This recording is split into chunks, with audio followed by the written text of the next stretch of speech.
İki İnsan Hakları Örgütü, Sincan pamuğundan üretilen ürünlerin İrlanda'ya ithalatını yasaklamak için İrlanda Gelir ve Gümrük İdaresi'ne talepte bulundu. Irish Times'a göre dilekçe sahipleri İrlanda Gümrük ve Tüketim Kurumu'na Çin'den ithal edilen pamuk ürünlerinin Uygurların zorla çalıştırmasıyla üretildiğini ve bu tür ürünleri yasaklamak için ilgili yasaklara uymak zorunda olduklarını söyledi.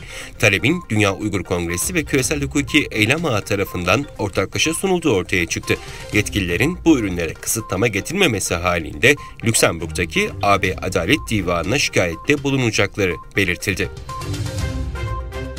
İnsan Hakları İzleme Örgütü 10 Ekim'de yaptığı açıklamada Çin Komünist Partisi'nin 20. Kongresinde yeniden iktidara gelecek olan Çin lideri Xi Jinping'in 3. döneminde insan haklarına saygı göstermesi için tüm hükümetleri Çin'e baskı yapmaya çağırdı.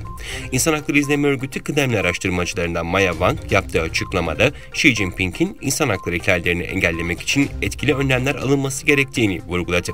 Xi Jinping yönetiminin son 10 yılında sivil toplum kuruluşlarının yok edildiği, eleştirmenlerin hapse atıldığı, Uygurlar ve diğer Türk halklarının keyfi olarak kaçırıldığı ve insanlığa karşı suçlar işlendiği belirtilen açıklamada haklarından mahrum bırakılmış vatandaşlar üzerinde güç kullanan bu siyasi lider sadece Çin için değil, dünya için de tehlikedir denildi.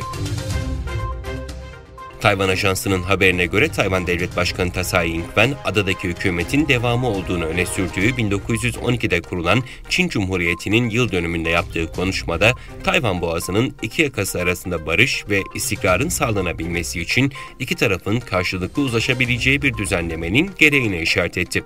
Tayvan halkının demokrasi ve özgürlüğe bağlılığından ödün vermeyeceğini vurgulayan Tsai Ing-wen, Pekin otoritelerine silahlı çatışmanın her iki taraf için de kesinlikle çözüm olmayacağını açıkça ifade etmek istiyorum, dedi.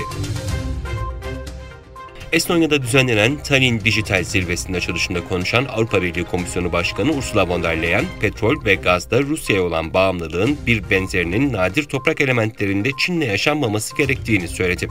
Bu nedenle Avrupa Kritik Ham Maddeler Yasası üzerine çalıştıklarını bildiren von der Leyen, bu alandaki tedarik zincirlerini güvenilir ortaklarla çeşitlendirmeyi planladıklarını kaydetti.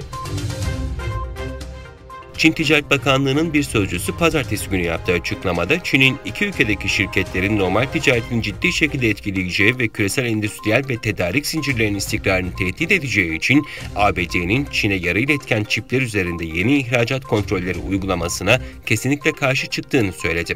7 Ekim'de ABD hükümeti yarı iletken teknolojisi ve ekipmanının Çin'e satışını kısıtlamak için kapsamlı yeni önlemler açıklamıştı. CNN'de yer alan habere göre Atlanta'daki Hartsfield-Jackson Uluslararası Havalimanı dahil ülkenin çeşitli bölgelerindeki kamuya açık 14 havalimanının internet sitesine bu sabah erişim sağlanamadı. Ülkedeki seyahat akışında herhangi bir kesintiye neden olmayan engellemeleri Rusça konuşan bilgisayar korsanlarının üstlendiği aktarıldı.